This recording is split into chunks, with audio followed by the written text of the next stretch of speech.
Bien, vamos a ver entonces los carbohidratos y los lípidos, ¿ya? Eso es lo que vamos a trabajar en la clase de hoy. Y como les había dicho eh, desde la clase pasada, ¿cierto?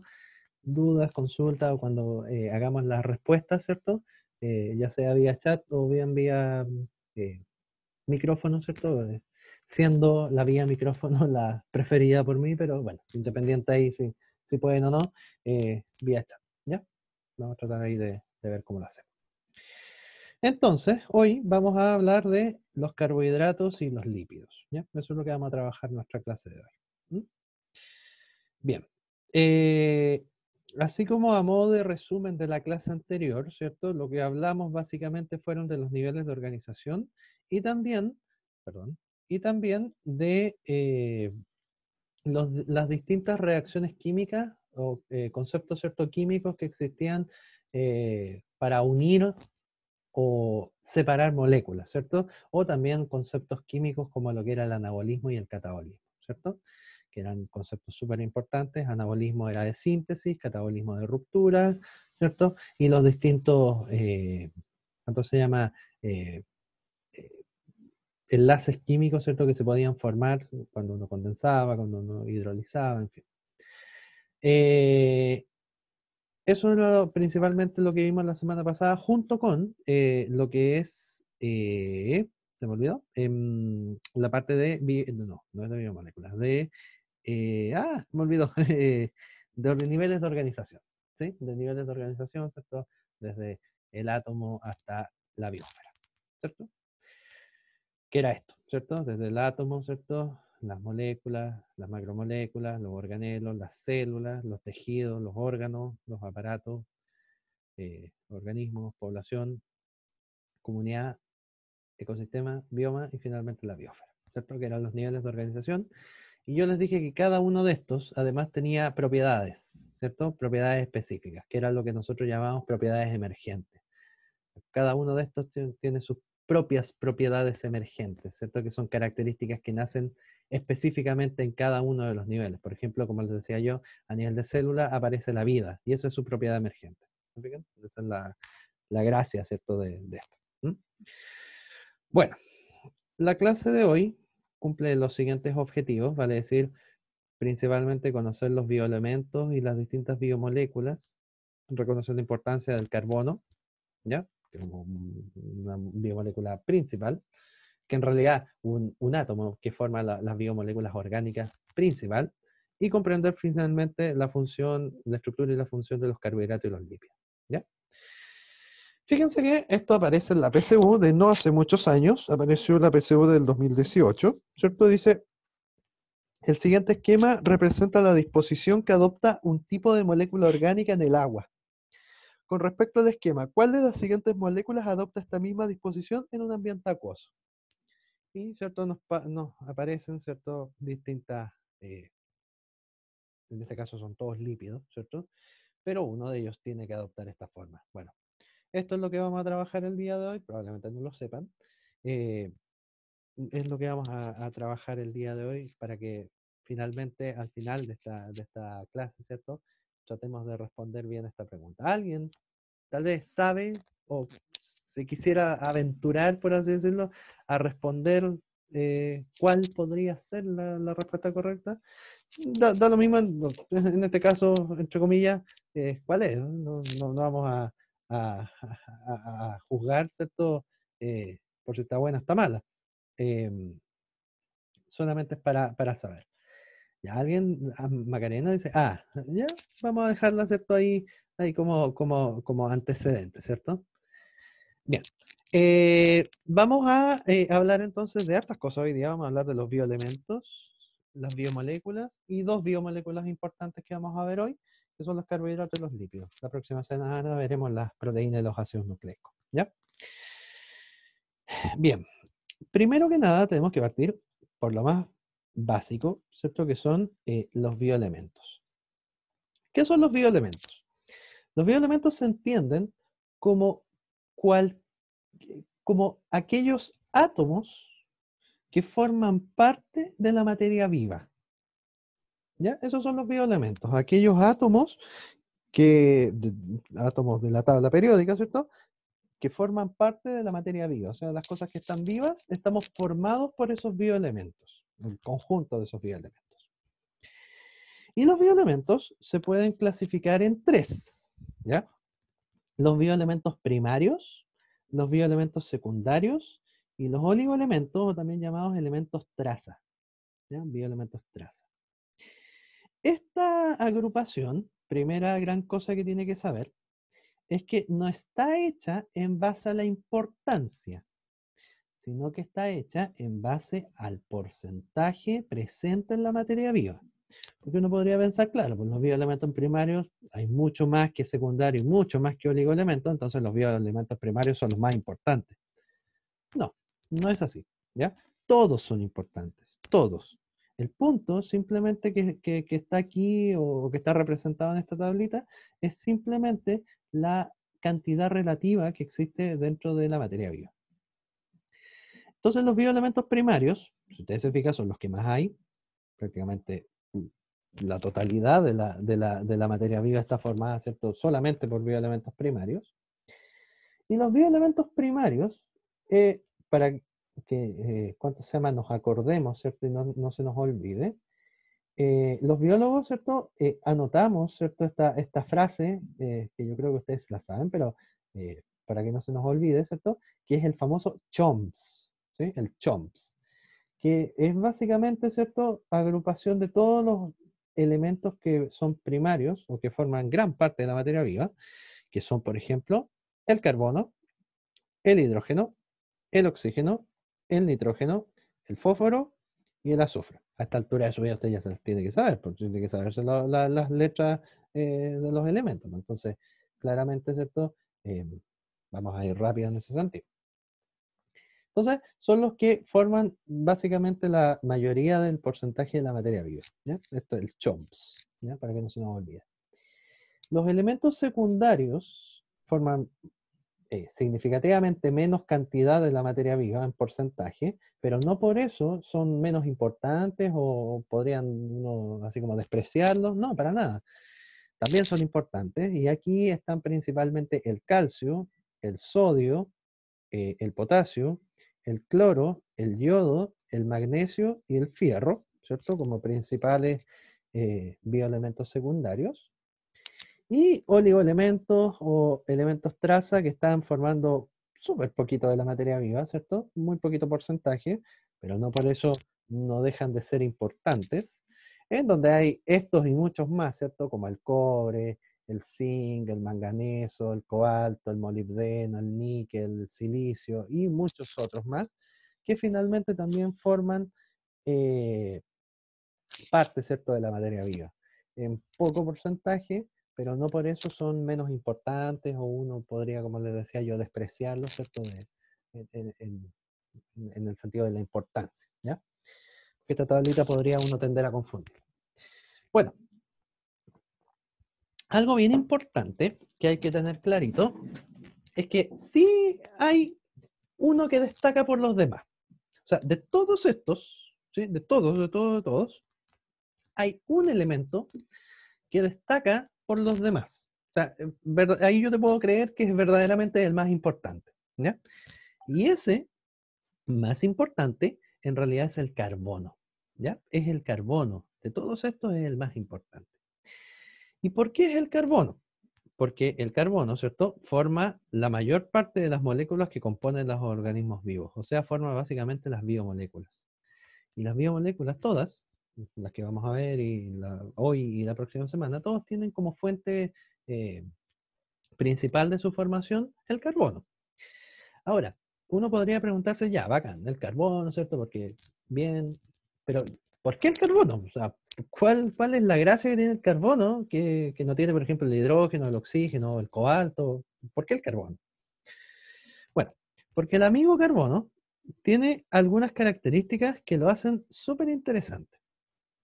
Primero que nada, es que puede formar enlaces covalentes. Eso quiere decir que puede formar enlaces fuertes. ¿Se acuerdan de la semana pasada que los enlaces covalentes eran fuertes, ¿cierto? El carbono tiene la capacidad de generarlos y por tanto genera enlaces muy fuertes, que cuesta romper, a eso me refiero, ¿ya? Segundo, puede formar enlaces hasta con 4 átomos, y eso es bien interesante, porque el carbono, ustedes tienen que saber que tiene 4 electrones de valencia, ¿cierto? Tiene 4 electrones de valencia. Entonces, esta característica de que el carbono tenga 4 electrones de valencia, tiene un nombre. Le vamos a llamar tetravalencia. La tetravalencia. ¿Qué es la tetravalencia? Simplemente la capacidad o la característica en realidad que tiene el carbono de generar o de tener 4 electrones de valencia, y por tanto, esos 4 electrones de valencia, ¿cierto? Pueden unirse a distintos átomos. ¿Se fija? ¿Qué es lo interesante? Que resulta que, por ejemplo, lo voy a dibujar acá arriba, no, lo voy a dejar aquí al lado mejor. Podría pasar que ese carbono se una a 4 átomos y cada átomo puede ser distinto, puede ser otra cosa, no carbono, a eso me refiero. Cuando el carbono tetravalente está unido a 4 átomos distintos, ¿sí? Nosotros vamos a llamar que ese carbono se llama quiral. Ese es el nombre que tiene, la quiralidad del carbono. ¿Qué es? Entonces, repito, el carbono es tetravalente. ¿Y por qué es tetravalente? Porque tiene 4 electrones de valencia y por tanto puede unirse a 4 átomos. Ahora, si esos 4 átomos que se unen son distintos, ahora este carbono tetravalente también pasa a ser quiral. ¿Ya? Cuando uno habla de un carbono quiral, quiere decir que ese carbono está unido a 4 cosas distintas. ¿Ya? Como por ejemplo el carbono que forman los aminoácidos. La próxima semana se van a dar cuenta.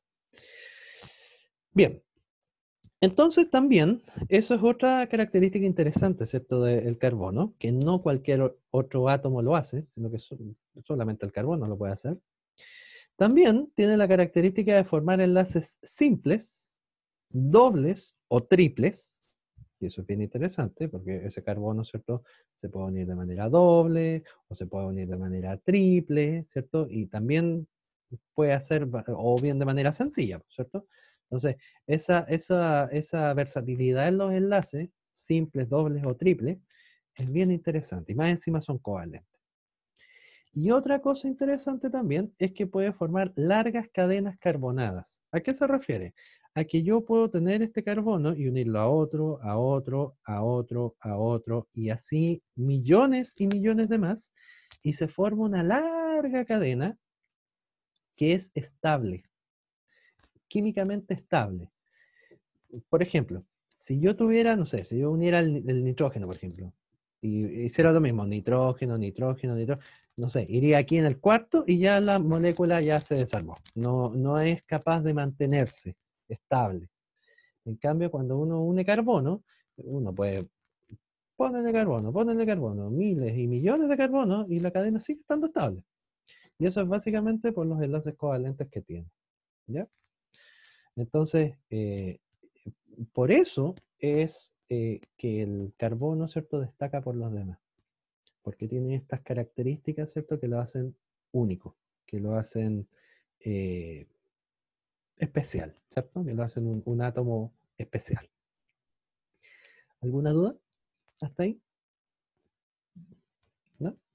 Perfecto. Entonces, cierto que el carbono, o esas en realidad son las características que hacen tan especial al carbono. Por favor, si alguien tiene una duda, eh, ponga el iconito de levantar la mano, porque me aparece a mí que tal persona levantó la mano. Entonces así uno puede saber quién tiene dudas, ¿cierto? Y dedicarme y poder preguntar. ¿Ya? Bien. Continuamos entonces. Bueno, entendiendo, ¿cierto?, qué eran los bioelementos, que eran los elementos químicos que forman a las cosas que estamos vivas, vamos a pasar ahora a las biomoléculas. ¿Ya? Y las biomoléculas yo las puedo dividir en dos. las biomoléculas inorgánicas y las biomoléculas orgánicas. ¿Cuál es la diferencia? Vamos a partir por las orgánicas, ¿ya?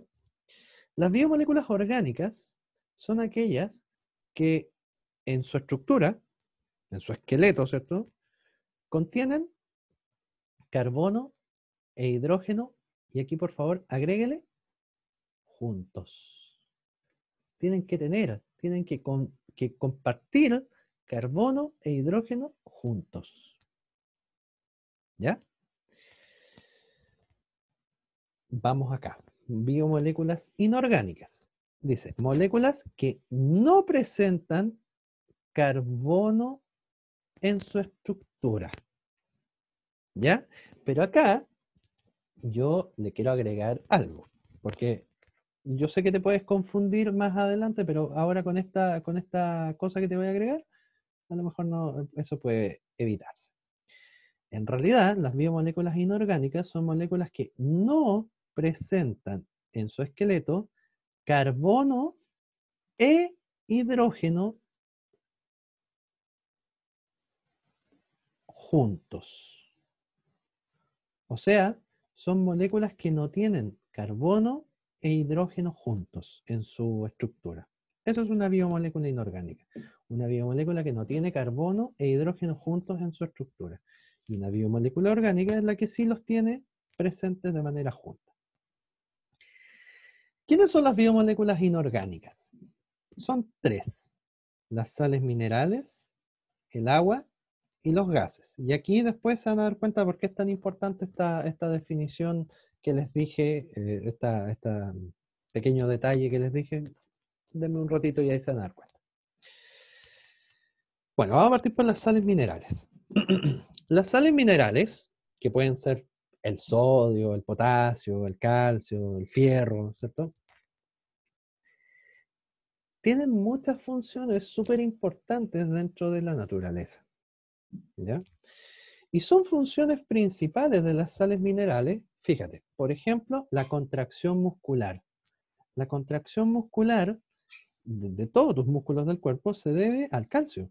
O sea, el calcio que yo como, ¿cierto?, del yogur, de la leche, en fin, aparte de ser un reservorio interesante e importante para mis huesos y para mis dientes, también me sirve, ¿cierto?, para lo que es la contracción muscular.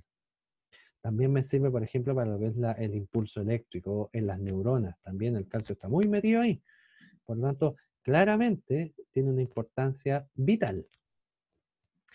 Por ejemplo, algunas, como les decía yo, participar en el impulso nervioso, como el sodio, como el potasio, como el calcio, ¿cierto?, como el cloro. ¿Mm?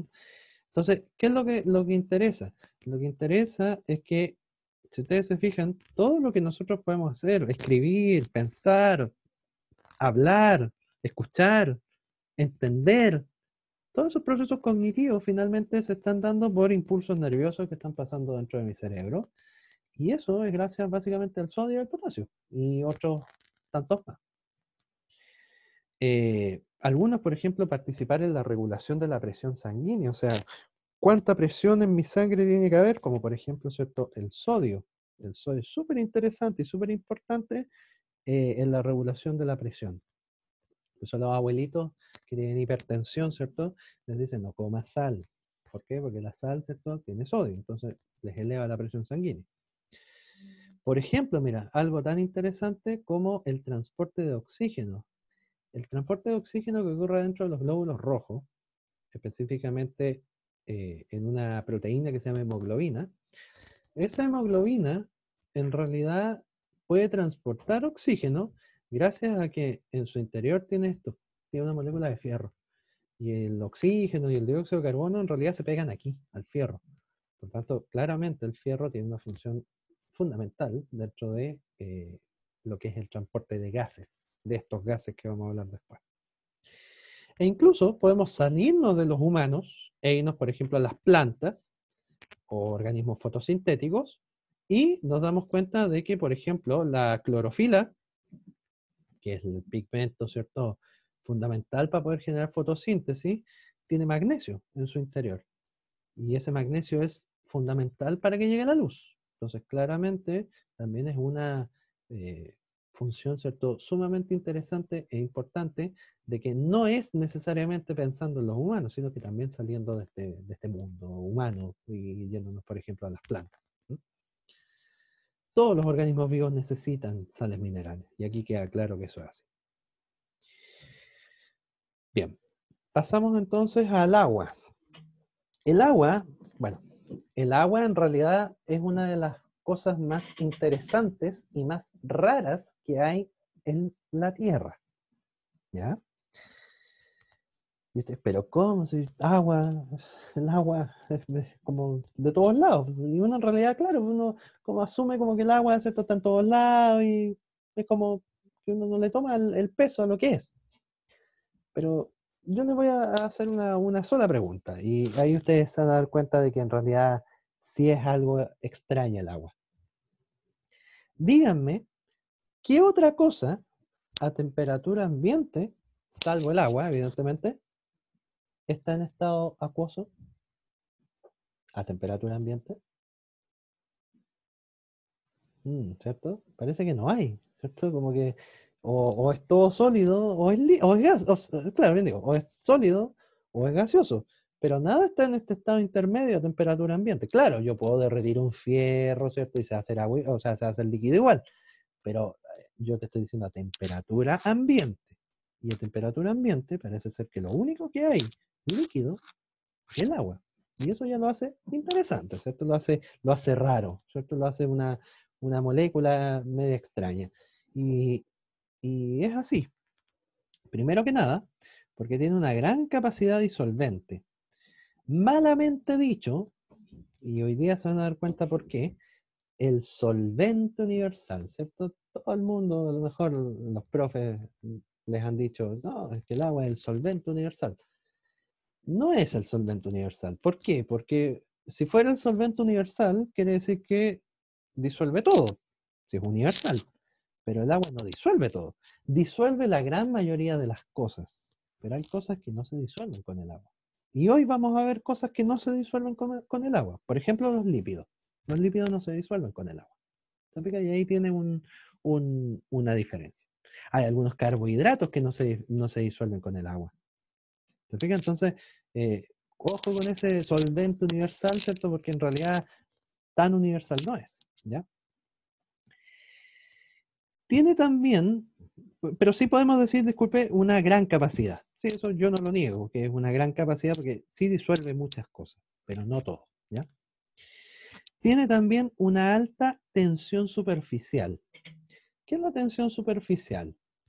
Mire, cuando usted era niño, chiquitito, ¿cierto? Probablemente ya en básica, a usted le hacían los siguientes dibujos y usted en las pruebas, ¿cierto? Y leía re bien porque en realidad esta cuestión es súper sencilla. Y a usted le decían ya, hay tres estados de la materia, el sólido, el líquido y el gaseoso, ¿cierto? ¿Y qué te hacían hacer las tías? Ya, dibuje cómo están los átomos en el estado sólido. Y usted, ¿cierto? Hacía así, ¿cierto? ¿Cierto? Todas las pelotitas juntitas porque las cosas sólidas, ¿cierto? Los átomos que los forman están así juntitos. Ya, y en el líquido, ¿cómo están? Están así, ¿cierto? Están un poquito más separadas porque el estado líquido así son. Ya, y en el gaseoso, ya, distorsión total, ¿cierto? Partijar por todos lados, ¿cierto? Un movimiento, ¿cierto? De átomos para todos lados. Y uno sea feliz para la casa con un 7, ¿cierto? Porque la cuestión era así y chao, se acabó la cuestión. Bueno, la verdad de las cosas es que eso no está mal. De verdad que no. Es eso de verdad que es así. Pero el agua tiene una característica. A ver, vamos a irnos al verano, ¿ya? Verano, ¿cierto? Piscina, ¿sí? Piscina, vamos a dibujar una piscina. Yo no sé dibujar, ¿ah? Pero usted entenderá que estamos tratando de hacer lo mejor posible nuestra pega, ¿cierto? Y este que voy a dibujar es usted, ¿ya? Este es usted, ¿sí? A lo mejor me quedo muy flaco, ¿cierto? Pero ese es usted. Ya, entonces, cuando usted está en el verano, ¿cierto? En la piscina, ¿qué hace usted? Usted se tira, ¿cierto? Se tira a la piscina porque hace calor, ¿cierto? Y bacán, ¿cierto? Y están con los amigos, ¿cierto? Y juegan ahí. ¿Quién alguna vez no se ha dado el lujo, ¿cierto? De tirarse un guatazo? ¿cierto? Los famosos campeonatos de guatazo, ¿cierto? De los paseos de curso, ¿cierto? Cuando uno era más chico. Bueno, y cuando uno se tira un guatazo, duele, ¿cierto? Duele y duele harto, ¿cierto? Y ahora pregúntate, ¿y por qué duele si esto es agua? ¿Por qué pareciera que yo me pegara con el concreto, ¿cierto? Cuando me tiro un guatazo y esto es agua. Y el agua es así, pues. Las moléculas están así, ¿cierto? Ya, y aquí viene lo interesante. Y esto es para que entiendan finalmente qué es la tensión superficial. Voy a cambiar de color, ¿ya? Cuando yo veo las moléculas de agua en la piscina, ¿cierto? Están así, como cualquier líquido. Pero en la superficie están así, así, pegaditas, un lado al otro. ¿A quién se parecen? A un sólido, ¿verdad? Esta característica de que en la superficie se junten las moléculas y se parezcan a un sólido, se llama tensión superficial. Esa es la característica de la tensión superficial.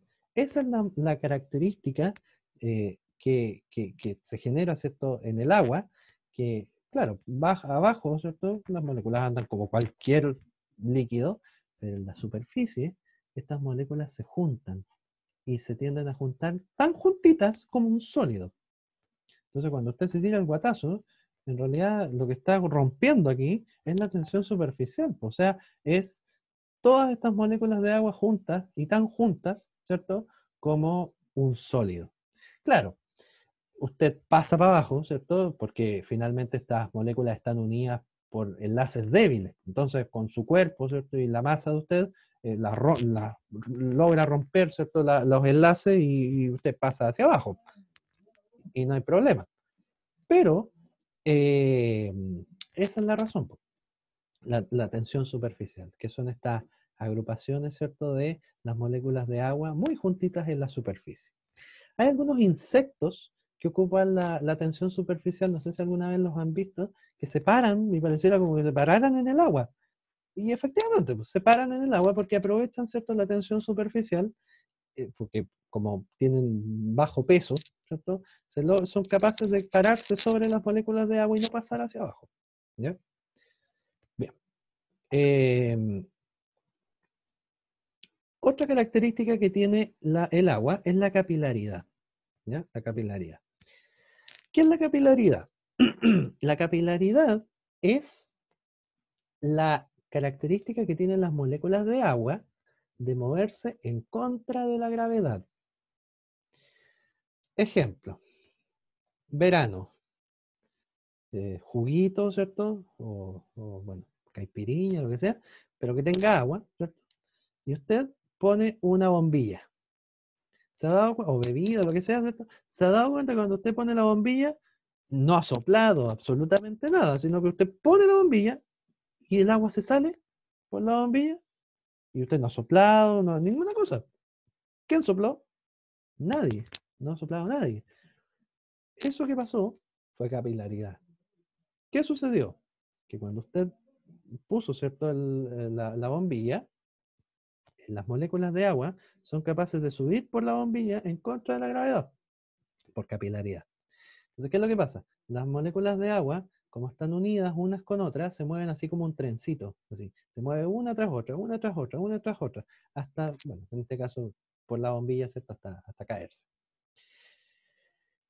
¿A quién le sirve la capilaridad? A lo mejor a nosotros no tanto. Bueno, en parte. Pero a los que sí o sí les sirve son a los árboles o a las plantas. ¿Cómo? Sí, pues porque los árboles, las plantas, ¿de dónde consiguen el agua? De las raíces, ¿o no?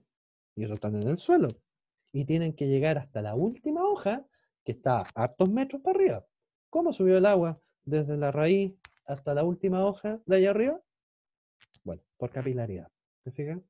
Esa es la razón por la cual llegó, ¿cierto?, el agua hasta la última hojita que está a hartos metros más arriba desde donde se consiguió, ¿cierto?, el agua en las raíces. Bien. Otra característica del agua es el alto calor específico. ¿Y qué significa alto calor específico? Bueno, la definición química de calor específico, ¿ya? La definición de calor específico es, la voy a decir así para que la tengan, la definición de calor específico es la cantidad de energía necesaria para elevar en 1 grado Celsius 1 gramo de agua. ¿Ya? ¿Qué es el calor específico? La cantidad de energía calorífica, me refiero, la cantidad de energía calorífica necesaria para elevar en 1 grado Celsius 1 gramo de agua. Ya, este era, ya, bonito, bravo, bonita definición. Pero ¿de qué me sirve? O sea, ¿de qué me sirve saber eso? Harto. Porque el agua tiene un alto calor específico. ¿Qué significa que tenga un alto calor específico? Significa que necesita mucha energía para elevar en 1 grado Celsius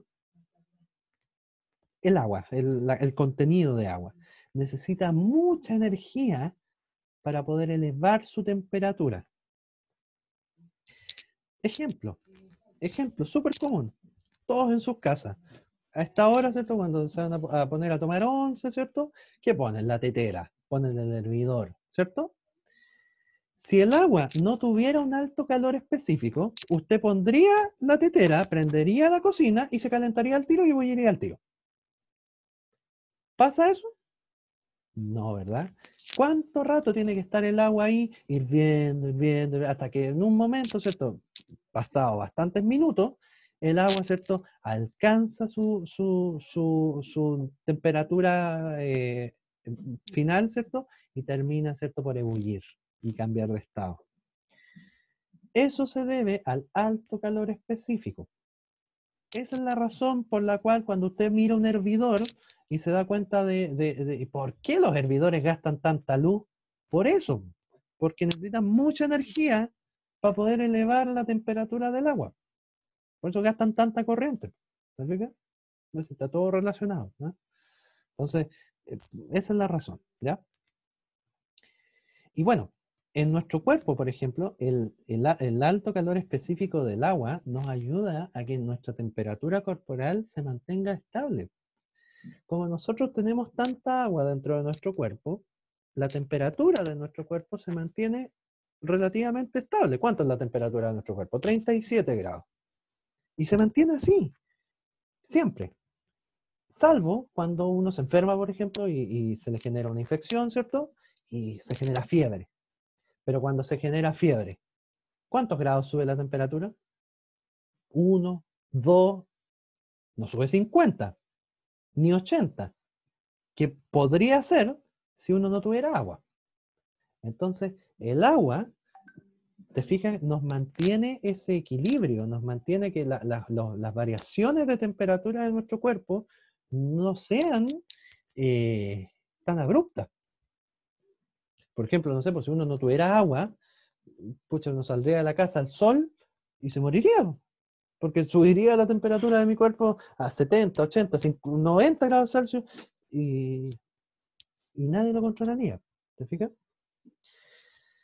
Bien, otra característica importante es el alto calor de vaporización, que usted sabrá, ¿cierto? Desde prekinder que el calor de vaporización, que es el punto de ebullición del agua, es 100 grados Celsius a nivel del mar, y que también tiene un punto de congelación interesante, que es 0 grados Celsius a nivel del mar, ¿ya? Porque eso, si usted se va, por ejemplo, a los Andes, eso cambia, ¿ya? Tiende a disminuir.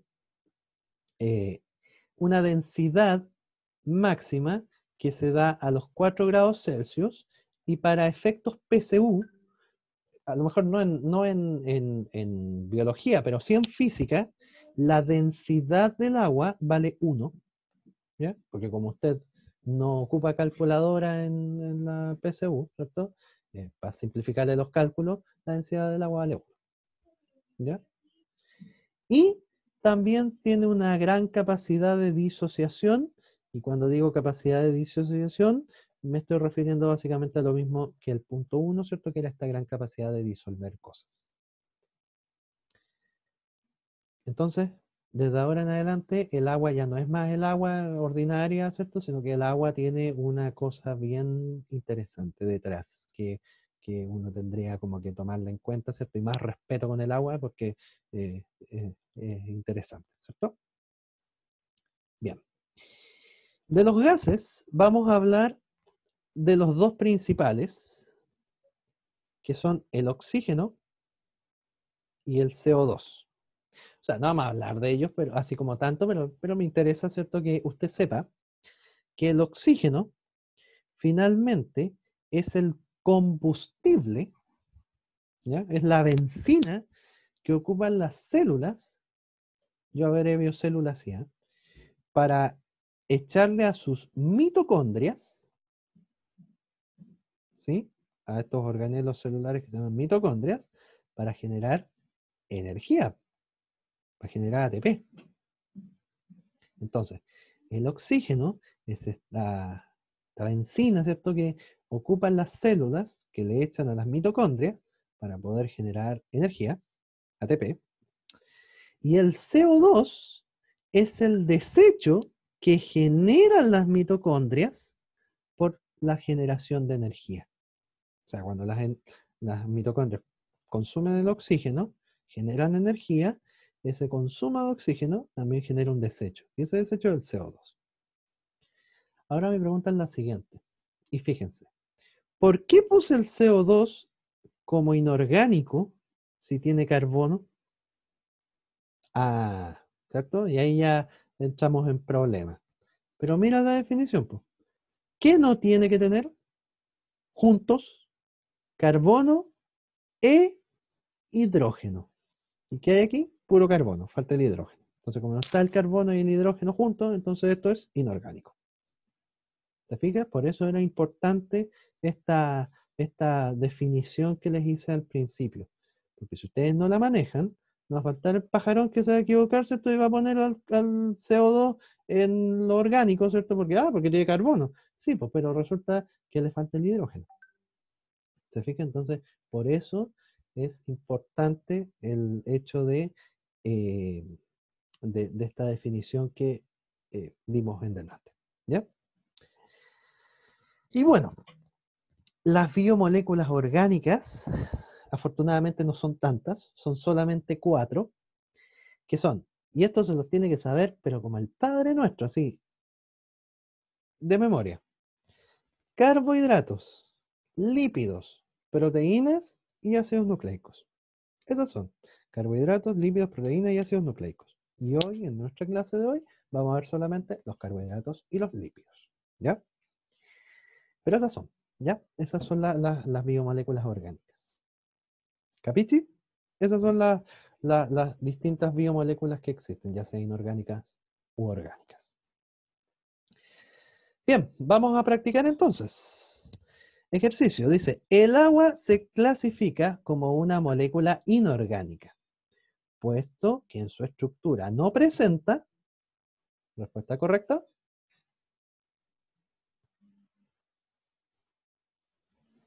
respuesta correcta, al tiro, respuesta correcta, ¿cuál es? Para, me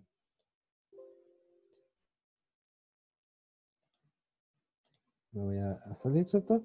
Bueno, efectivamente es la C, pero para leerlo, ¿cierto? Que me interesa leerlos, es la C, ¿cierto? Efectivamente, ¿por qué? Porque esta molécula es inorgánica, ¿cierto? Porque en su estructura, ¿cierto? No presenta carbono. Bien. Vamos a otra pregunta. Dice, ¿cuál de las siguientes opciones corresponde a una molécula orgánica? ¿Cuál de todas ellas corresponde a una molécula orgánica? ¿Cuál de todas ellas corresponde a una molécula orgánica? La respuesta es elefante, ¿cierto? Como dicen ustedes, perfecto. Los carbohidratos, ¿cierto? Muy bien. Excelente, pues chiquillos, excelente. Esa es una biomolécula orgánica. ¿Y por qué no el dióxido de carbono? Si tiene carbono, ¿cuál es la razón de que por qué el dióxido de carbono no era orgánico? Si tenía carbono, ¿qué le faltaba? Para yo considerarlo orgánico, algo le faltaba. ¿Qué le faltaba? ¿Le faltaba qué cosa? Le faltaba el hidrógeno, ¿cierto? Presenta el oxígeno, pero le falta, ¿cierto? El hidrógeno. Y por tanto, muy bien, chiquillos, no sería, ¿cierto?, considerado molécula orgánica. ¿Mm? Bacán. Ya, sigamos. Vamos ahora a los carbohidratos. ¿Sí? Eso es lo que vamos a empezar a trabajar ahora, para que les quede clarito, ¿cierto? Vamos a trabajar en los carbohidratos. ¿Ya? Bueno, ¿quiénes son los carbohidratos? Primero que nada, hay que saber que los carbohidratos están formados solamente por 3 átomos: carbono, hidrógeno y oxígeno. Y nada más. ¿Ya? Están formados solamente por esos 3 componentes: carbono, hidrógeno y oxígeno. Y nada más. ¿Ya? La unidad básica de su formación, de construcción, se llama monosacárido. ¿Ya? El enlace por el cual se unen los monosacáridos se llama enlace glucosídico. Y ya vamos a ver sus tipos y todo lo demás. Cuando yo tengo uno solo, es un monosacárido. Cuando yo tengo 2 monosacáridos juntos, mediante un enlace glucosídico, yo lo que formo es un disacárido. Cuando yo tengo 3 monosacáridos juntos, unidos por enlace glucosídico, yo tengo un oligosacárido. Y cuando yo tengo 4 a infinito monosacáridos unidos a través del enlace glucosídico, lo que yo tengo son los polisacáridos. ¿Ya? Eso es súper importante que se lo sepan. Uno, que es la unidad básica, monosacárido. Cuando yo tengo 2, es un disacárido. Cuando tengo 3, es un oligosacárido. Y cuando yo tengo 4 o más, es un polisacárido. ¿Cuál es la función biológica principal? La función biológica principal que cumplen o que generan los carbohidratos es ser fuente primaria de energía. ¿A qué me refiero con ser fuente primaria de energía? Me refiero a que es la energía que se consume de manera inmediata. Cuando usted come carbohidratos, ¿sí? Por ejemplo, no sé, un plato de fideo o come pan, esa energía que viene ahí se va a ocupar al tiro, no se va a reservar. Es cierto, hay parte que se reserva, pero principalmente, ¿cierto?, se ocupa de manera inmediata. Por ejemplo, del 100%, prácticamente el 80% se ocupa de manera inmediata. Una parte también se reserva, que ya vamos a conversar de ella, pero también es una reserva a corto plazo, o sea, tampoco dura para siempre. Y hay otro tipo de carbohidratos que también tienen función estructural, o sea, también forman estructuras celulares. Y eso los vamos a ver más adelante. Bueno, algunas fuentes en la dieta, ¿cierto? El origen animal, como la leche y todos los derivados de la leche, pero el principal origen de los carbohidratos son más bien vegetales. Las legumbres, los cereales, el arroz, la harina, la fruta, las verduras, todo eso, las masas, ¿cierto?, los fideos, en fin, todo eso tiene carbohidratos. Y estos nombres que salen acá abajo son nombres, ¿cierto?, que uno podría tener en el disco duro, ¿cierto?, pensado, y que cuando te hablan de una glucosa, de la fructosa, del glicógeno, todas esas cosas son carbohidratos.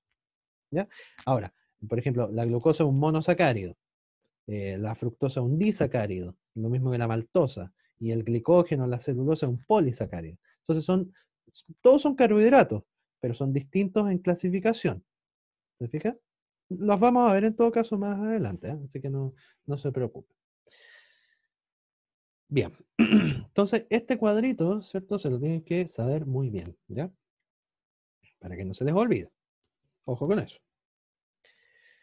Bien, vamos a partir por lo más básico, los monosacáridos, ¿ya? Que eran la unidad básica, ¿cierto?, de los carbohidratos.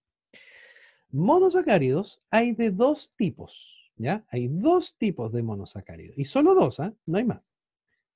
Los monosacáridos del tipo hexosa y los monosacáridos del tipo pentosa. O sea, existen dos tipos de monosacáridos. Monosacáridos del tipo pentosa y monosacáridos del tipo hexosa. ¿Cuál es la diferencia? Que los hexosas, los monosacáridos del tipo hexosa, tienen 6 carbonos en su estructura. 6. En cambio, los monosacáridos del tipo pentosa tienen 5 carbonos en su estructura. Y eso es interesante. O sea, hay monosacáridos que tienen 6 carbonos, que se llaman hexosas, y hay monosacáridos que tienen 5, que se llaman pentosas. Ahora, ¿cuáles son hexosas? La glucosa, la galactosa y la fructosa.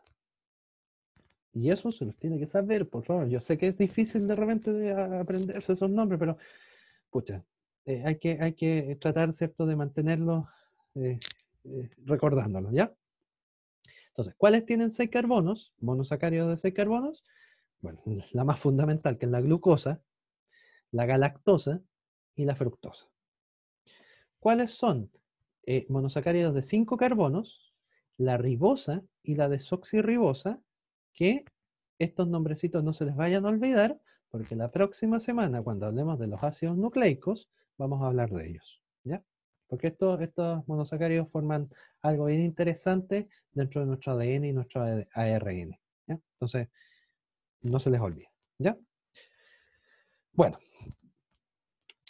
esta representación se llama representación lineal, ¿ya? Esta representación que usted ve aquí es una representación lineal. Pero en la naturaleza las cosas no son lineales, son cíclicos. Vale decir que esta representación se transforma en un ciclo, que ahora lo vamos a ver cuál es la forma real de la glucosa o de la galactosa, ¿ya? Pero eso quiero que sepan, esta representación lineal es solamente para simplificar, para poder entender. Claro, te podría decir, pero eso sí es súper complicado. Sí, pero créame que de forma cíclica se ve peor, ¿ya? Entonces, esta es la manera sencilla o la manera para estudiar esto, se anotan de manera lineal, pero en la naturaleza esto no está lineal, esto está cíclico, ¿ya? ¿Y qué significa que esté cíclico? Y ahora lo vas a entender. Vamos a hablar de los disacáridos. ¿Qué es un disacárido? Un disacárido es la unión de dos monosacáridos a través a través de enlace glucosídico. Acuérdense que cuando yo unía dos monosacáridos, el enlace que los formaba, esa unión, ese enlace que los forma, se llama enlace glucosídico, ¿ya? Es el enlace que une y que forma finalmente los carbohidratos. Enlace glucosídico, no se le vaya a olvidar, ¿ya? Enlace glucosídico. Esta es la forma cíclica, ¿ya? Fíjese, la glucosa, ¿cierto?, de 6 carbonos, en realidad es así. La fructosa, ¿cierto?, que también tiene 6 carbonos, en realidad es así. ¿Se fijan, no? Que es distinto. Y claro, esta es la manera en la cual están en la naturaleza. Y claramente es más compleja que ver la lineal, ¿ya? Bueno, ¿qué es lo interesante de esto? Y que necesito que ustedes sepan bien, ¿ya? Porque de verdad que es necesario que lo sepan muy bien. Fíjense. Por ejemplo, lo que yo voy a hacer ahora es que esta glucosa la quiero juntar con esta fructosa. Las quiero unir. Quiero formar un disacárido. Entonces, yo esta glucosa la quiero juntar con esta fructosa y quiero formar un disacárido. Si lo que yo hago es juntarlas, formo un enlace glucosídico. Cuando yo uno glucosa y fructosa, lo que forma es sacarosa. Y la sacarosa es la azúcar de la que uno le echa al té, ¿cierto? Esa es la sacarosa, ¿ya? ¿Qué es lo interesante de esto? Antes de conversar lo demás. Cuando yo formo un enlace glucosídico, que es esto que está encerrado, ¿cierto?, en este círculo, lo interesante es que cuando yo formo el enlace glucosídico, se forma una molécula de agua. Fíjese, HHO, H2O. Entonces, cuando usted forma un enlace glucosídico, cuando usted quiere unir esto, usted forma como desecho una molécula de agua. Entonces, tomando en cuenta lo que vimos la semana pasada, el enlace glucosídico es un ejemplo de una síntesis por condensación. ¿Y por qué? Porque acuérdense que la síntesis por condensación era aquella que formaba, ¿cierto?, una molécula de agua. ¿Se fijan? Entonces, el enlace glucosídico es aquel que forma, cuando se genera el enlace glucosídico, se forma, ¿verdad?, una molécula de agua. Ya. Pregunta. ¿Y si ahora, y respóndame por favor, y si ahora yo quiero romper ese enlace? Ahora yo tengo la sacarosa, ahí está la sacarosa, pero ahora yo los quiero separar. Quiero volver a hacer la glucosa y la fructosa por su lado, o sea, no los quiero juntos. Si para formar ese enlace yo formé también una molécula de agua, ¿qué necesitaré ahora para romper ese enlace? ¿Qué es lo que yo necesitaré para romper ese enlace? ¿Mm? ¿A alguien se le ocurre? ¿Qué es lo que yo necesitaré ahora para romper el enlace glucosídico?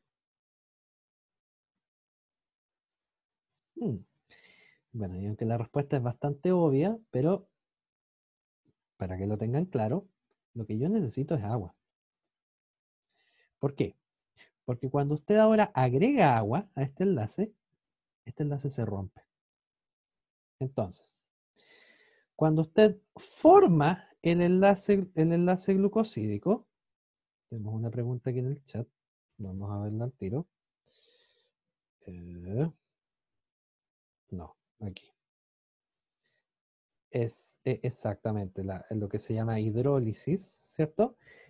Entonces, fíjese por favor, cuando usted genera, ¿cierto?, el enlace, ¿sí? Cuando usted genera el enlace, usted forma una molécula de agua. Por lo tanto, cuando usted forma una molécula de agua, entonces eso es una síntesis por condensación. ¿Por qué? Porque gracias a la formación del enlace, usted formó una molécula de agua. Si ahora yo quiero romper ese enlace, yo le tengo que agregar agua. Y cuando yo le agrego agua y se rompe ese enlace, entonces eso es una hidrólisis. ¿Sí? Eso es una hidrólisis. Entonces, recordando lo que vimos la semana pasada, ¿cierto? Esta es una síntesis por condensación y una ruptura por hidrólisis. Ahora, piensan en algo bien sencillo. Cuando ustedes toman té y le echan azúcar al té, ¿qué le pasa al azúcar? Pareciera que se derrite, ¿cierto? Así como que se desaparece. ¿Por qué será que se desaparece? Porque ¿qué tiene el té? El té tiene agua. Entonces cuando usted le echa sacarosa al agua, ¿qué hace el agua? Rompe los enlaces y se separan, ¿cierto? La sacarosa en lo que es la glucosa y la fructosa, que usted no la ve. ¿Se fija? Entonces ahí tiene la idea, ¿cierto?, clara de por qué, ¿cierto?, ocurre lo que ocurre cuando uno le echa azúcar al té o al café, ¿cierto? Que es básicamente que el agua que está ahí rompe esos enlaces. ¿Ya? Así de sencillo. Bien. Esto que está acá abajo, usted se lo tiene que saber también de memoria. Fíjese, cuando usted junta una glucosa con otra glucosa, lo que usted forma es maltosa. ¿Ya? Ese es el disacárido. Glucosa, maltosa. Glucosa más fructosa, sacarosa, que era lo que habíamos visto aquí. Y glucosa más galactosa, la lactosa, la de la leche. ¿Se fija? Entonces, cuando usted junta monosacáridos, dos en realidad, cuando usted junta dos monosacáridos con un enlace glucosídico, usted forma un disacárido. Y además de formar el disacárido, también forma agua. ¿Por qué? Porque la formación del enlace glucosídico es una formación por condensación, o sea, que genera cierto, como residuo, agua. Ahora, si yo quiero romper ese enlace, yo le tengo que agregar agua. ¿Y por qué le tengo que agregar agua? Porque esa es una ruptura de hidrólisis. ¿Queda clara la idea? Yo sé que puede ser complejo, pero ¿queda clara la idea de por qué, ¿cierto? Condensación e hidrólisis del enlace. ¿Sí? Bien. Entonces, por favor, repasar, ¿cierto? Esa parte, si tal vez no la entienden, ¿cierto? Mirar de nuevo este video para que les quede, ¿cierto? En la cabecita. Ya. Bueno. Ahora, cuando nosotros juntamos más de 4 monosacáridos, lo que nosotros formamos es un polisacárido, ¿cierto? Eso era la unión de muchos monosacáridos, los polisacáridos. Y polisacáridos hay muchos, pero a mí, o en realidad no a mí, sino que a la PSU le interesan estos 4 solamente, ¿ya? Estos que están acá es el polisacárido, o sea, así se llaman los polisacáridos que le interesan. Estos son los monómeros, o sea, de qué están formados. Y si se fijan, son todos formados de glucosa. O sea, todos son una unión de muchas glucosas. Este es el enlace, que usted sabe que es glucosídico, pero aquí dice alfa y beta, y eso ya se lo voy a explicar por qué. Dónde encontrarlo y la función que cumple. Ya, vamos con el primero, el almidón.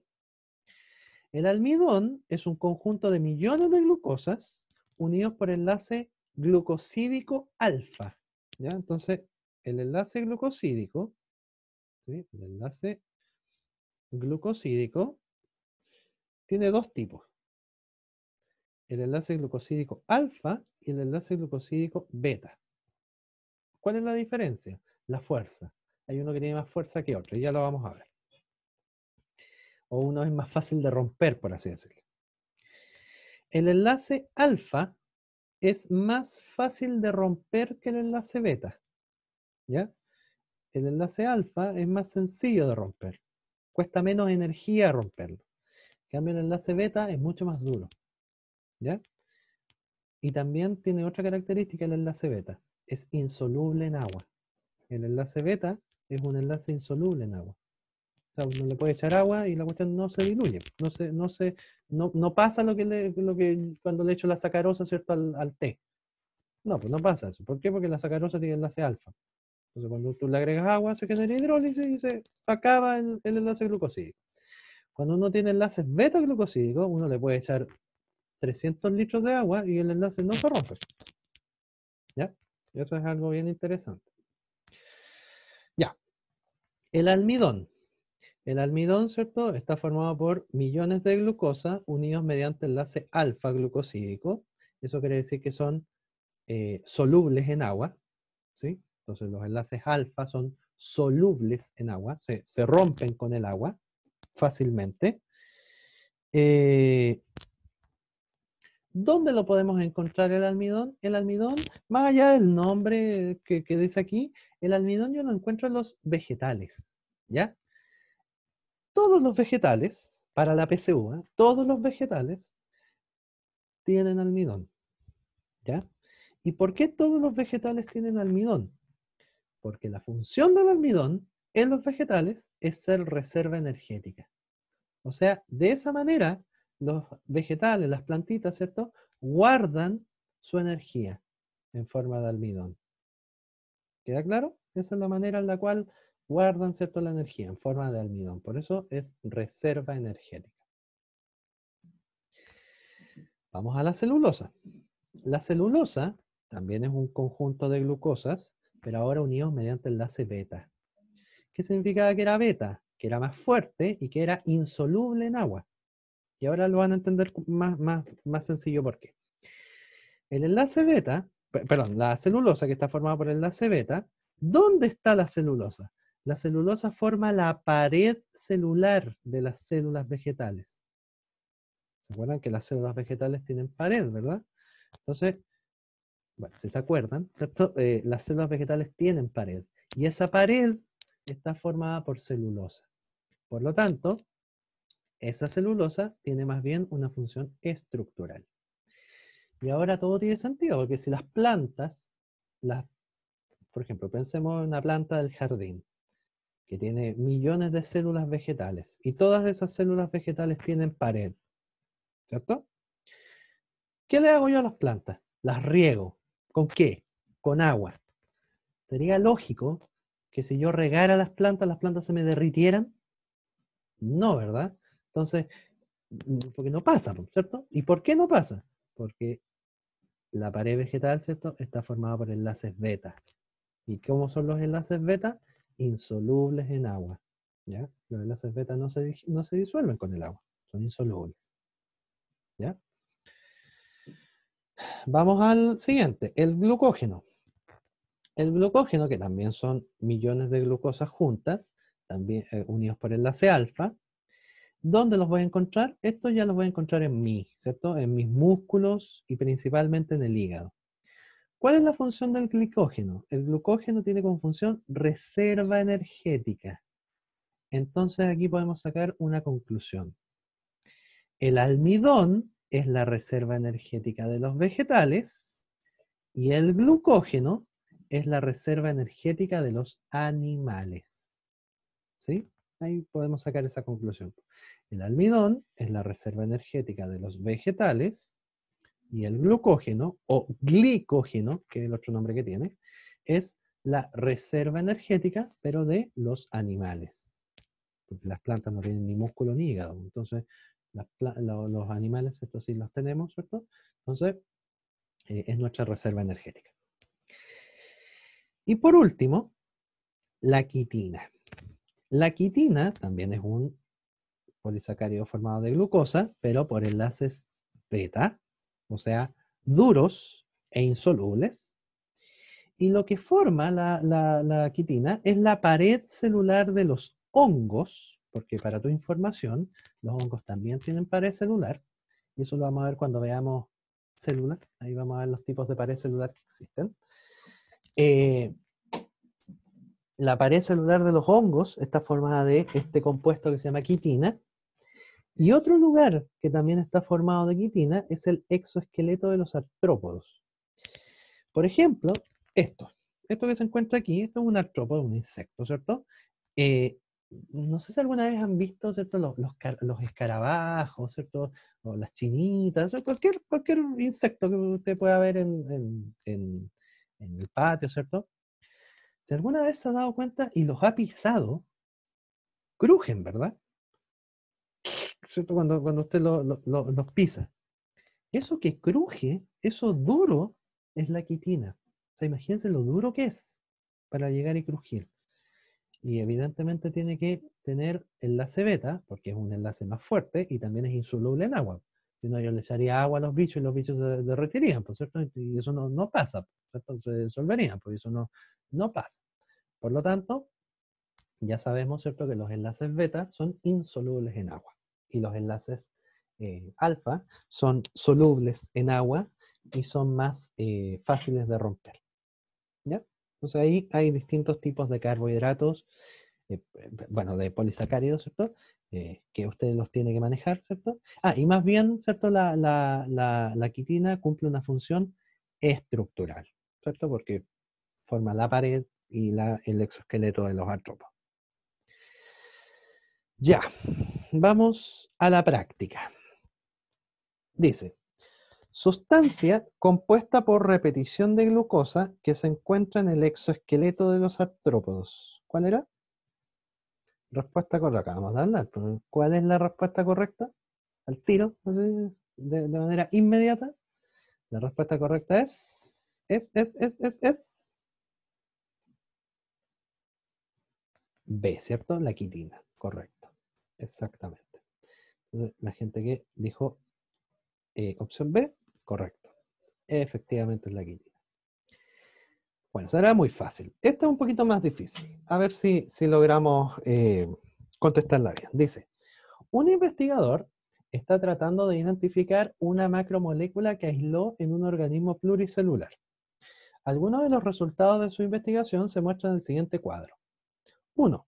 La molécula es soluble en agua caliente. 2. Por degradación parcial se encontraron moléculas de maltosa. 3. También se ha encontrado en tubérculos. Ya. Antes de poder responder esta pregunta, usted necesita entender esto.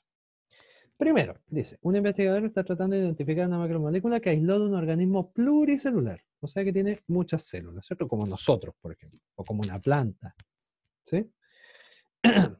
Dice, la molécula es soluble en agua. Ya, eso es un dato extremadamente importante, ¿cierto? Soluble en agua. Por degradación parcial se obtuvieron moléculas de maltosa. Ya eso nos hace darnos cuenta si es maltosa, ¿cierto? O sea, por su degradación se generan moléculas de maltosa. Ya eso inmediatamente nos hace darnos cuenta que esto es un carbohidrato, ¿cierto? Esto ya inmediatamente, sabiendo esto, ya nos damos cuenta que esto es un carbohidrato. Entonces, si esto es un carbohidrato, ya no puede ser la A, porque el colesterol es un lípido. Entonces, inmediatamente ya descartamos una alternativa. Y dice, también se encontraron tubérculos. ¿Quiénes son los tubérculos? Los tubérculos son las papas, por ejemplo. Eso es un tubérculo. ¿Y qué son las papas? Son vegetales. Entonces, me está diciendo que esto se ha encontrado en vegetales. ¿Sí? No le costaba nada a la gente poner vegetales, pero bueno, esto es porque usted tiene que conocer también estas otras palabras. Ya pues, entonces si esta cosa está en vegetales, no puede ser el glicógeno, porque el glicógeno está en los animales. Ni tampoco puede ser la quitina, porque la quitina está en los hongos y en el, ¿cuánto se llama? En el exoesqueleto de los artrópodos. Entonces me queda el almidón y la celulosa, porque los dos están en vegetales. Pero ahora me tengo que ceñir por la pista número 1. Y dice que es soluble. Y yo me acuerdo, porque el profesor me lo enseñó, que habían dos tipos de enlace. El enlace alfa-glucosídico y el enlace beta-glucosídico. ¿Cuál era soluble? Este, ¿verdad? Y este era insoluble. Y ya, pues, el almidón, ¿qué enlace tiene? Alfa-beta, alfa. Y en la celulosa, ¿qué enlace tiene? Beta. ¿Cuál es la correcta? El almidón. ¿Se fijan? Esa es la respuesta correcta. Entonces, la gente que tal vez pensó cierto en la B, esa es la respuesta correcta. Y se fija toda la eh, vuelta que le tuve que dar, ¿cierto? Para poder entender y llegar finalmente a la respuesta correcta, ¿ya? Por eso es tan importante saber, ¿ya? Por eso es tan importante que ustedes sepan cosas. Porque si no las saben, ¿cómo llegan a esta respuesta? No pueden. ¿Se fijan? Si no saben el fundamento biológico de esto. Por eso es tan importante, ¿ya? Bien, pasemos a la última parte de esta clase, que son los lípidos, ¿ya? Los lípidos. Bien, los lípidos están formados principalmente por lo mismo que los carbohidratos, carbono, hidrógeno y oxígeno. Y fíjense que entre paréntesis aparece el nitrógeno y el fósforo. ¿Por qué aparece el nitrógeno y el fósforo? Porque hay algunos lípidos que aparte de carbono, hidrógeno y oxígeno también tienen nitrógeno. Y hay algunos lípidos que aparte de carbono, hidrógeno y oxígeno también tienen fósforo. Entonces, no todos lo tienen, a eso se refiere ese paréntesis.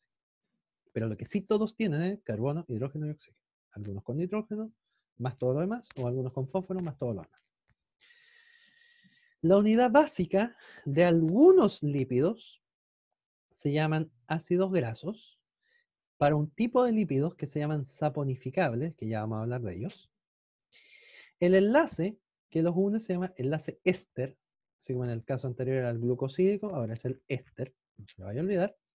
Y existen dos grandes tipos de lípidos. Los lípidos saponificables y los lípidos insaponificables. Los lípidos saponificables se dividen a su vez en dos, que son los saponificables simples, que son las grasas y las ceras, y los complejos, que son los fosfolípidos y los glicolípidos. Y los insaponificables son, por ejemplo, los esteroides, los terpenos, las prostaglandinas, en fin. Distintos tipos de lípidos que tienen algunas características en común, pero bueno, que son un poco distintos y después los vamos a ver con más detalle.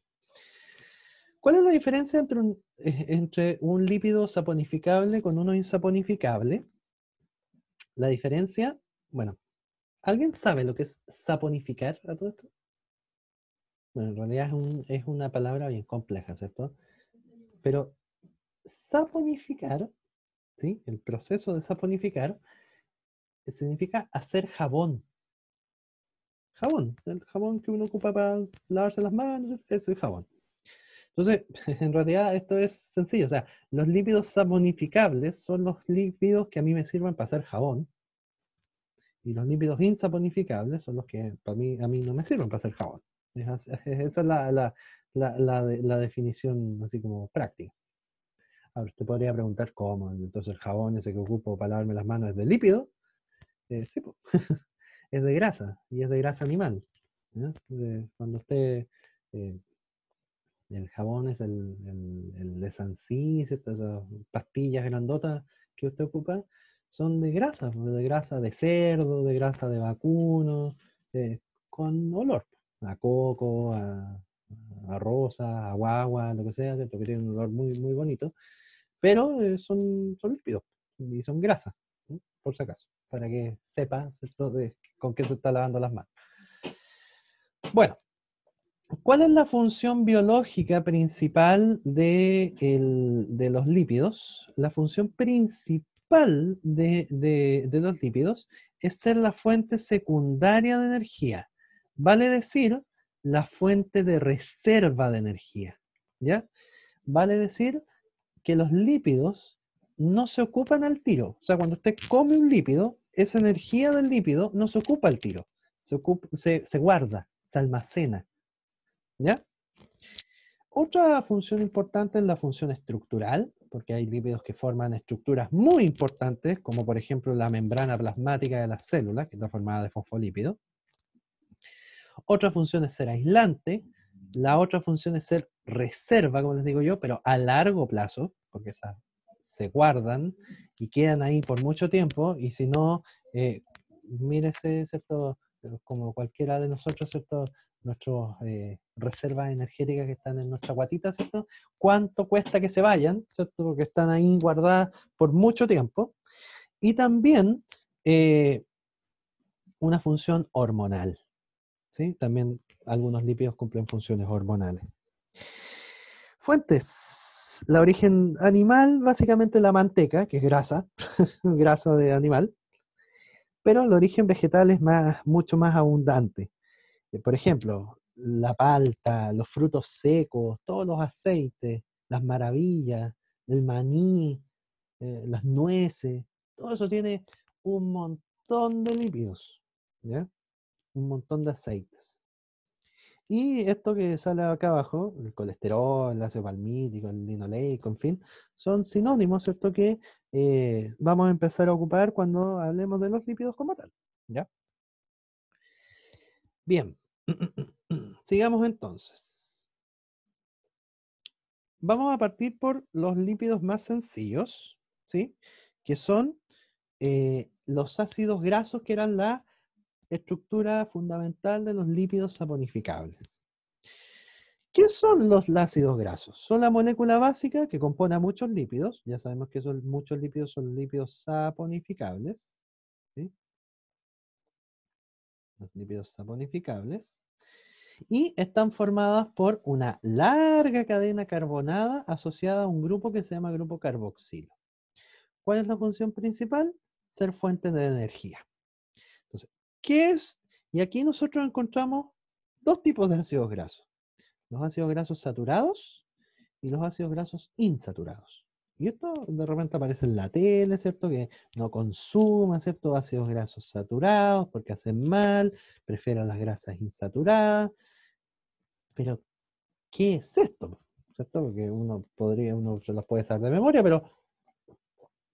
pero ¿qué es finalmente esto? Los ácidos grasos saturados son aquellos que no poseen dobles enlaces. O sea, poseen solamente enlaces simples. Fíjense, enlaces simples. Y usted dirá, ¿cómo? Pero si hay un enlace doble. Sí, pero esto es el grupo carboxilo. Es esto. yo solamente estoy tomando en cuenta la cadena, no el grupo carboxilo. ¿Ya? Entonces, los ácidos grasos saturados son los que no poseen dobles enlaces en ¿cuánto se llama? En la cadena. En cambio, los ácidos grasos insaturados son los que poseen dobles enlaces dentro de la cadena. ¿Cuál es la forma de identificarlos visualmente?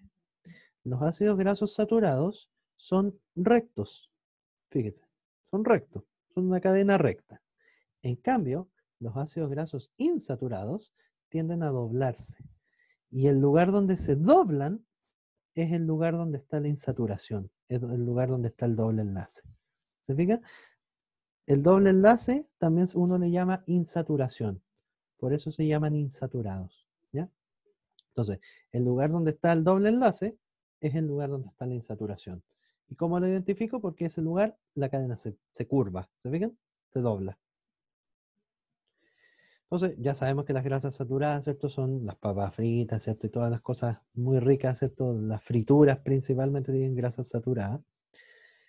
Y las grasas insaturadas, que son las grasas más bien de origen vegetal, que son, o sea, yo no digo que estas son mejores que las otras, pero, o sea, sí, en realidad estas en consumir, ¿cierto? Son un poco mejor o ayudan un poco más que estas, ¿sí? Que cuesta más romper.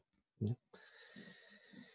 Ya, entonces, existen dos tipos de ácidos grasos, como les decía yo, los saturados y los insaturados, y acabamos de saber, ¿cierto?, la diferencia entre uno y otro. Diferencia simple, que los saturados son los que no poseen dobles enlaces, y los insaturados son los que poseen uno o más doble enlace y generan, ¿cierto?, esta curvatura, ¿verdad?, de la cadena hidrocarbonada. Esto verde que está aquí arriba, en ambos casos, es el grupo carboxilo. ¿Ya? Eso es el grupo carboxilo. El COOH, o ácido carboxílico. Bueno, uno de los lípidos más comunes que uno tiene son los que se llaman triglicéridos. ¿Ya? Los triglicéridos, o también llamadas grasas neutras.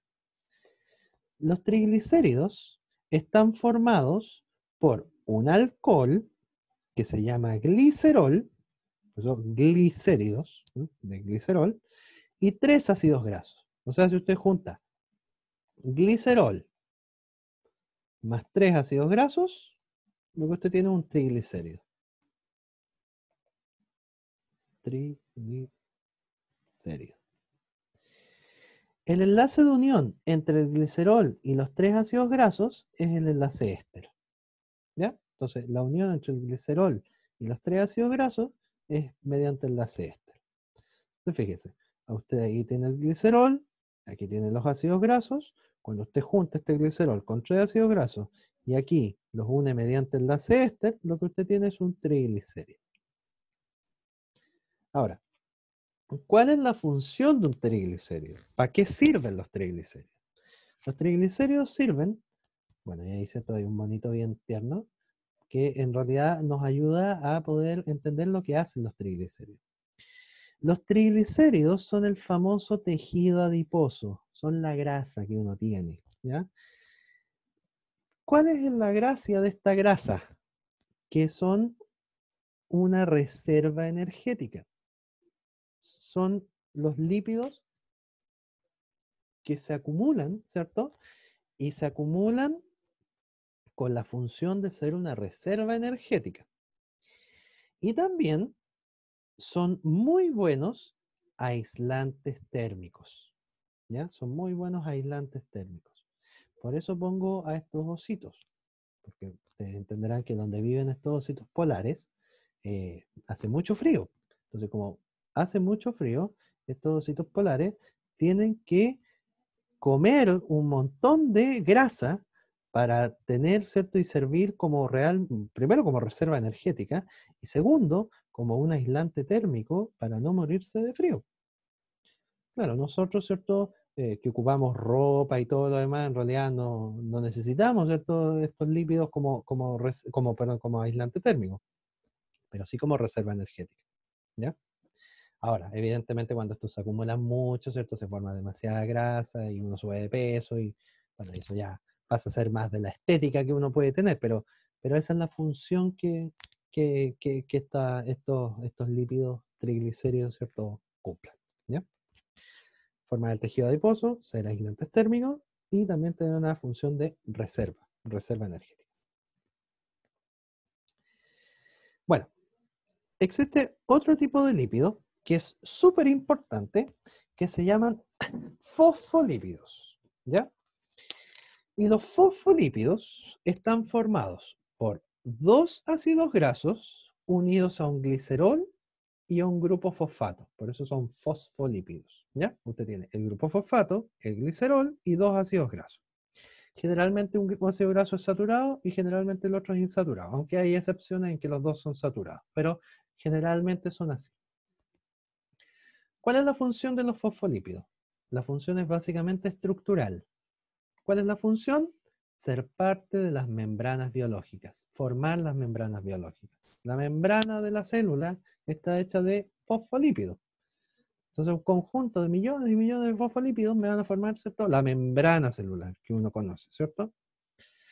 Bueno, pero los fosfolípidos tienen una característica, y eso es súper importante que lo sepamos. Fíjese, se fija que los fosfolípidos tienen como dos partes, una cabeza y las colas, y están como separadas, ¿no? De hecho, están hasta en color separados. Y está bien, ¿por qué? Porque la cabeza y las colas tienen características distintas. A la cabeza le gusta el agua, por lo tanto la cabeza es hidrofílica. ¿Qué, qué significa hidrofílica? Hidrofílica significa que le gusta el agua, que le agrada el agua, que tiene feeling con el agua. Y tenemos también las colas, que tienen la característica de ser hidrofóbicas. ¿Y qué significa hidrofóbica? Que no pueden ver el agua, que no les gusta el agua, que le tienen fobia al agua. ¿Ya? Otra forma de clasificarlo es que la cabeza, como es hidrofílica, uno le dice que la cabeza es polar y las colas, como son hidrofóbicas, son apolares. ¿Ya? Esa es la otra forma de clasificar esto. ¿Qué es lo interesante de esto? Que si ustedes se fijan, la misma molécula, porque esto es un puro fosfolípido, tiene dos características eléctricas o fílicas, ¿cierto? Distintas. Tiene dos características, tiene como dos polos distintos, pero es la misma molécula. Estas moléculas que tienen dos polos distintos, pero dentro de la misma molécula, se llaman anfipáticas. Anfipáticas. Entonces, los fosfolípidos tienen la característica de ser anfipáticos, no antipáticos, sino que anfipáticos, ¿ya? ¿Qué significa que sean anfipáticos? Que tienen dos cargas distintas dentro de la misma molécula. Se fija, tiene una cabeza que es hidrofílica o polar y tienen una cola o las colas que son hidrofóbicas o apolares, como dice. Entonces, eso es bien interesante. ¿Por qué? Porque resulta que cuando uno pone un fosfolípido, supongamos que vamos a dibujar este fosfolípido que está aquí, y yo pongo agua, hay una parte del fosfolípido, que es la cabeza, que no va a tener problemas con esa agua. De hecho, le va a gustar el agua. Pero las colas no pueden ver el agua, porque son hidrofóbicas. Entonces, por eso las membranas plasmáticas son así. Las cabezas de la membrana plasmática siempre apuntan hacia afuera, ya sea hacia afuera de la célula o hacia adentro de la célula. ¿Por qué? Porque tanto afuera de la célula como adentro de la célula hay agua. Y las cabezas no tienen problemas con el agua, les gusta el agua. Pero las colas se tienen que esconder del agua. Entonces, por eso las colas van hacia adentro, ¿se fijan? Porque no pueden ver el agua. Y como adentro no hay agua, se pueden esconder. Y ese es un buen escondite para ellos. Fíjese, Por ejemplo, cuando nosotros ponemos fosfolípidos en el agua, hacen esto. Se forman estas estructuras que se llaman micelas, ¿ya? Micelas. Y fíjense lo que hacen. Se agrupan así. Las cabezas se ponen hacia afuera y todas las colas se ponen hacia adentro y se esconden del agua. ¿Por qué? Porque aquí afuera hay agua. Y las cabezas no tienen problemas con el agua. Son las colas las que se tienen que esconder. Fíjense, son las micelas.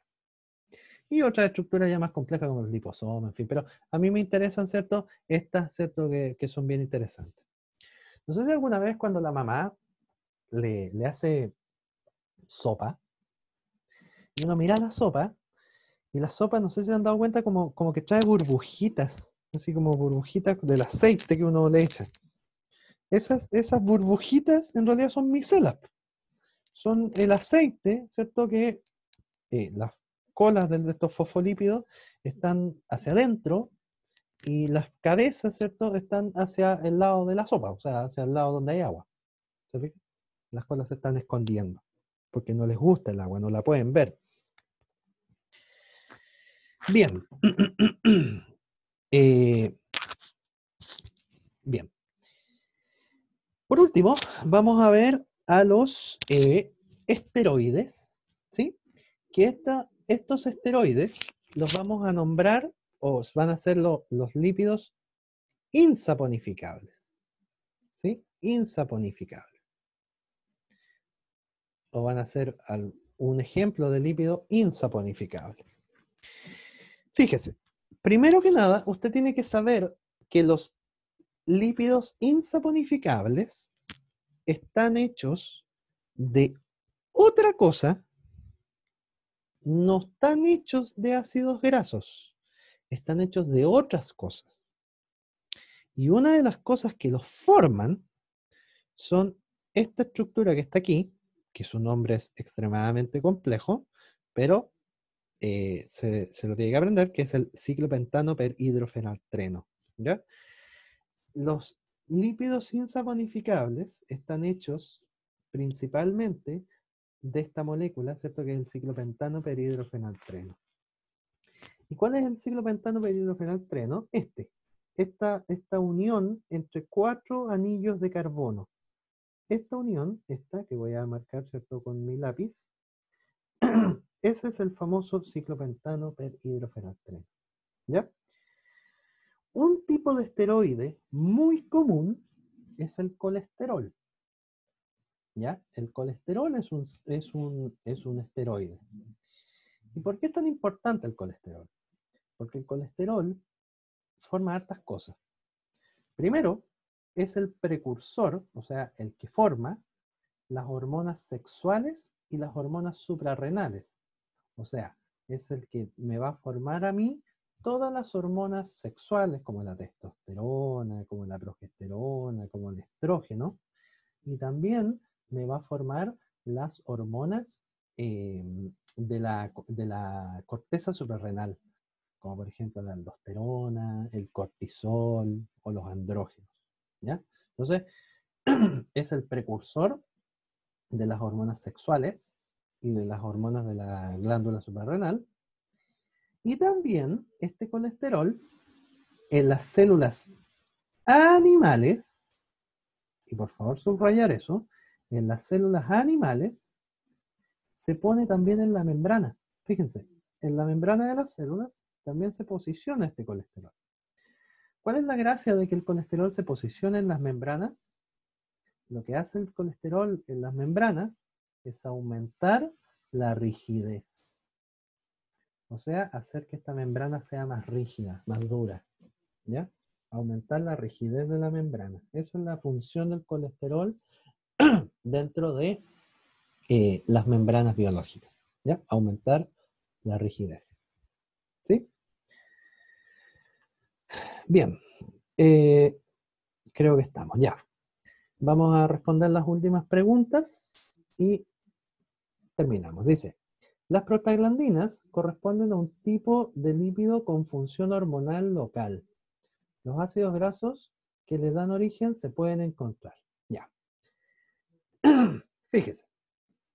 Me está diciendo que las prostaglandinas están hechas de ácidos grasos. ¿Cierto? Eso es lo que me está diciendo. Las prostaglandinas, que bla, bla, bla. Los ácidos grasos que le dan origen, o sea, los ácidos grasos que forman las prostaglandinas, ¿dónde puedo encontrar ácidos? En otras palabras, esta pregunta me está preguntando, valga la redundancia, ¿dónde puedo encontrar ácidos grasos? A, en el colesterol y en los triglicéridos. En los triglicéridos estoy claro que sí, pero en el colesterol, ¿hay ácidos grasos? No, ¿verdad? No, po. ¿Y por qué no hay ácidos grasos ahí? Porque el colesterol es un lípido insaponificable. Letra B dice, en los fosfolípidos y en los triglicéridos. En los triglicéridos, estoy claro que hay ácidos grasos. ¿Y en los fosfolípidos? También, ¿cierto? Hay dos ácidos grasos. Por lo tanto, la respuesta correcta es barco. ¿Ves? No podría ser esta, porque el colesterol sabemos que es un lípido insaponificable, entonces no puede ser. La testosterona tampoco puede ser, porque la testosterona es un derivado del colesterol, entonces si es un derivado del colesterol, tampoco sirve. Y la progesterona, bueno, aquí sale el colesterol, pero la progesterona también es un derivado de esta, por lo tanto, tampoco sirve. Por eso es la respuesta B, ¿ya? O sea, ¿cuál de estos lípidos estaba formado finalmente por ácidos grasos? Y sabemos que los triglicéridos están formados por 3 ácidos grasos más un glicerol, y los fosfolípidos están formados por 2 ácidos grasos, el glicerol y un grupo fosfato. Siguiente. Y esta pregunta tiene un error, ¿ya? O sea, no error en la redacción, sino que error en la respuesta. Dice, al estudiar una célula animal, se encuentra un componente lipídico que presenta las siguientes características. Primero, que presenta doble enlace. Segundo, que presenta un grupo carboxilo. Y tercero, que tiene carácter anfipático. Ya. ¿Por qué les digo que tiene un error esta pregunta? Porque pueden ser dos respuestas correctas. ¿Ya? ¿Cuáles podrían ser, o cuál cree usted que es la respuesta correcta? ¿Ya? O tiene dos posibilidades, no se va a equivocar. ¿Cuál es la respuesta que usted cree en base a lo que le estoy leyendo, ¿cierto? Que podría ser la respuesta correcta. Vamos a revisar inmediatamente el chat. Ya. La C dice Macarena, sí, ya, podría ser, ¿cierto? Bueno, resulta que, fíjese, primero que nada, uno podría decir, ya, presenta doble enlace. Entonces, si presenta doble enlace, yo sé que es insaturado, ¿cierto? Entonces, podría ser la A, porque un ácido graso insaturado porque presenta doble enlace. Entonces, esa es correcta. Pero, y qué bueno que me dijo Macarena aquella, tiene carácter anfipático. ¿Y quiénes son los anfipáticos? Los anfipáticos son los fosfolípidos. Entonces, esa también podría ser la respuesta correcta.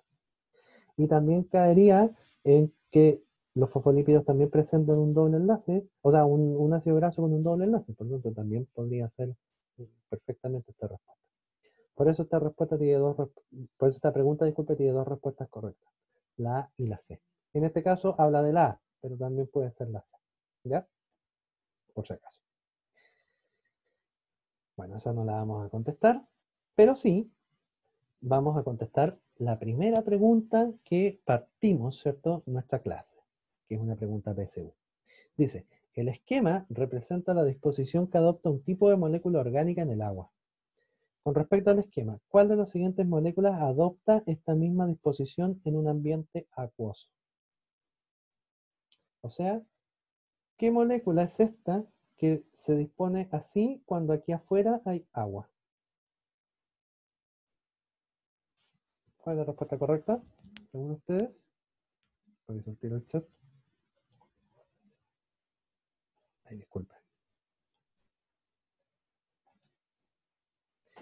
Efectivamente, don Emilio, es la A, ¿cierto? ¿Por qué? Porque resulta que estos son fosfolípidos. ¿Y quiénes eran los que se disponían así cuando nosotros teníamos agua? Justamente los fosfolípidos, porque tenían la característica de ser anfipáticos, ¿verdad? Tenían la característica de tener la anfipatía, ¿no? Que era esta característica que los hacía bastante raros, ¿verdad? Es esta característica que los hacía tener, esta característica rara, ¿cierto? De tener dos cargas dentro de la misma molécula. Entonces la respuesta correcta, efectivamente, como dicen ustedes muy bien, es la A. ¿Y cómo se llamaba esta estructura? Recuerden, esta estructura se llama micela. ¿Sí? Ese es el nombre que recibe esa estructura. Micela.